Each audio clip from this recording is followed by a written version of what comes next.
Welcome students and my day parents. JEE 2026 session 1 examination సంబంధించి present ఒక controversy అయితే ఉంది. మేబీ దీనివల్లే మనకు రావాల్సిన ఫైనల్ ఆన్సర్కి అయితే లేట్ అవుతుంది. యాక్చువల్గా లాస్ట్ ఇయర్తో కంపేర్ చేసుకుంటే సేమ్ Feb 4th రోజు ప్రిలిమినరీకి రిలీజ్ అవుతే 9th రోజు ఫైనల్ ఆన్సర్కి వచ్చింది. మిస్టేక్స్ ఉండడం వల్ల 10th రోజు మళ్ళీ రిలీజ్ చేశారు. రిజల్ట్ ఆ నెక్స్ట్ డే రిలీజ్ చేశారు. కానీ ఇక్కడ చూసుకుంటే అసలు మ్యాటర్ ఏంటి, ఈ కాంట్రవర్సీ ఏంటి అనేది ఫస్ట్ మీరు ఒక్కసారి చూడండి, క్లారిటీగా అర్థమవుతుంది. ఎందుకంటే ఇక్కడ చాలామంది స్టూడెంట్స్ నష్టపోతున్నారు దీనివల్ల. అది ముఖ్యంగా పేరెంట్స్కి కూడా తెలియాలి. మనకు కోచింగ్ ఫెడరేషన్ ఏదైతే ఉందో, అంటే ఇండియా వైజ్గా కోచింగ్ ఇన్స్టిట్యూషన్స్ ఏవైతే ఉన్నాయో వాళ్ళు మనకు ఆన్సర్కి రిలీజ్ చేసిన తర్వాత ప్రిలిమినరీ ఆన్సర్కి సంబంధించి 17 ఎర్రర్స్ ఉన్నాయి సెషన్ 1 ఎగ్జామినేషన్ కండక్ట్ చేసిన దాంట్లో అని మెయిన్గా వీళ్ళు ఈ కన్సర్న్ అయితే చూపించారు.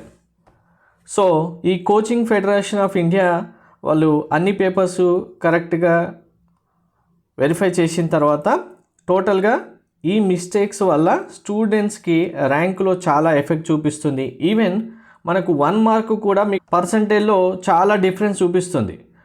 అలాంటిది ఇక్కడ ఇన్ని క్వశ్చన్స్ ఎర్రర్స్ ఉన్నాయంటే మీరు స్టూడెంట్స్కి ఒకవేళ బోనస్ మార్క్స్ ఇచ్చినా కానీ దానివల్ల యూజ్ ఉంటుందా అంటే ఆ క్వశ్చన్ ఇప్పుడు 1 2 3 4 క్వశ్చన్స్ ఉన్నాయి. ఇప్పుడు క్వశ్చన్ 1 స్టూడెంట్ ఒకరు రాశారు, ఏ అనే స్టూడెంటు, బి అనే స్టూడెంట్ ఈ క్వశ్చన్ రాయలేదు. సెకండ్ క్వశ్చన్ బి అనే స్టూడెంట్ రాశారు, ఏ అనే స్టూడెంట్ రాయలేదు. సి అనే స్టూడెంట్ అసలు ఏబి 2 క్వశ్చన్ రాయలేదు. ఇప్పుడు ఎర్రర్స్ ఉన్న క్వశ్చన్స్ ఈ 1 2నే ఉన్నాయనుకోండి, ఈ క్వశ్చన్ డ్రాప్ చేస్తే సి అనే స్టూడెంట్ ఈ క్వశ్చన్ అటెంప్ట్ చేయకుండా బోనస్ మార్క్స్ వస్తాయి.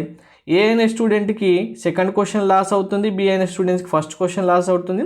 అంటే ఎగ్జామ్ హాల్లో ఆ అటెంప్ట్ చేసిన టైం ఏదైతే ఉంటుందో ఇవి రాంగ్ క్వశ్చన్ అవ్వడం వల్ల ఇవి బోనస్ మార్క్స్ ఇస్తే ఆటోమేటిక్గా స్టూడెంట్స్ అటెంప్ట్ చేసిన వాళ్ళు లాస్ అవుతారు, అటెంప్ట్ చేయని వాళ్ళకి మార్క్స్ వచ్చేస్తాయి.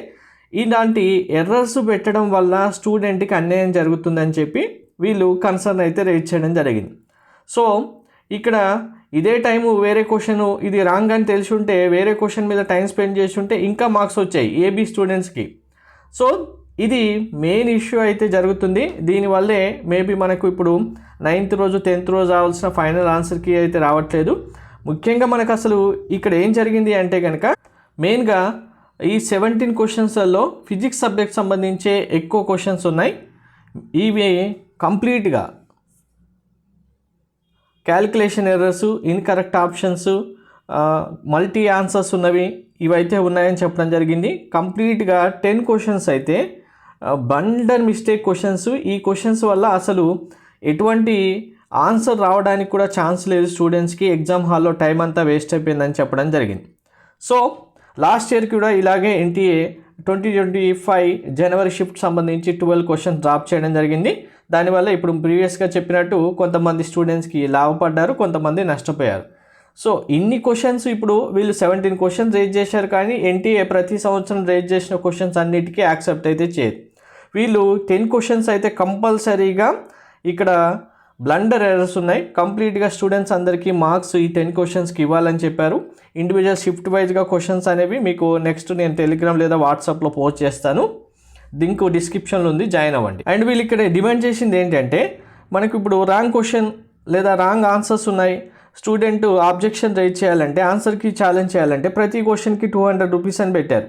మరి అందరు స్టూడెంట్స్ ఇంత అమౌంట్ పే చేసి వాళ్ళ క్వశ్చన్స్ అన్నిటినీ రాంగ్ ఉన్నాయనుకోని ఛాలెంజ్ చేయాలంటే పాసిబుల్ కాదు. ఇది ఒక విధంగా స్టూడెంట్స్ని డిస్కరేజ్ చేయడంలాగే ఉంది అని చెప్పి వీళ్ళు ఇంకొక డిమాండ్ కూడా రేజ్ చేయడం జరిగింది. సో ఎన్టీఏ మాత్రం మనకు అఫీషియల్ నోటిఫికేషన్లో రిజల్ట్స్ బై February 12th అని మెన్షన్ చేసినప్పటికీ ఇప్పటికీ ఫైనల్ ఆన్సర్కి అయితే రిలీజ్ చేయలేదు. వెరీ ఇంపార్టెంట్ ఏంటంటే రిజల్ట్ 12th రోజు రావాలంటే ఆల్రెడీ 9th లేదా 10th రోజు మనకు రిజల్ట్ సంబంధించిన లింకు జనరేట్ చేసి ఉండాలి. లింక్ కూడా ఇప్పటి వరకు జనరేట్ అవ్వలేదు. సో లింక్ ఎప్పుడు జనరేట్ అవుతే అప్పుడు మనకు ఫైనల్ ఆన్సర్కి రావడానికి, రిజల్ట్ రావడానికి అయితే ఛాన్స్ ఉంటుంది.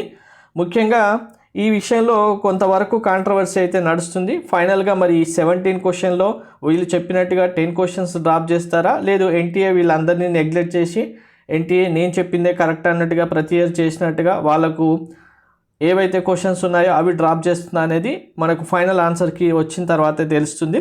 ప్రజెంట్ దీనివల్ల అయితే స్టూడెంట్స్ అయితే నష్టపోయారని అయితే చెప్పవచ్చు. దీనిపై మీ ఒపీనియన్ ఏంటి? కామెంట్లో తప్పకుండా మెన్షన్ చేయండి. Thank you.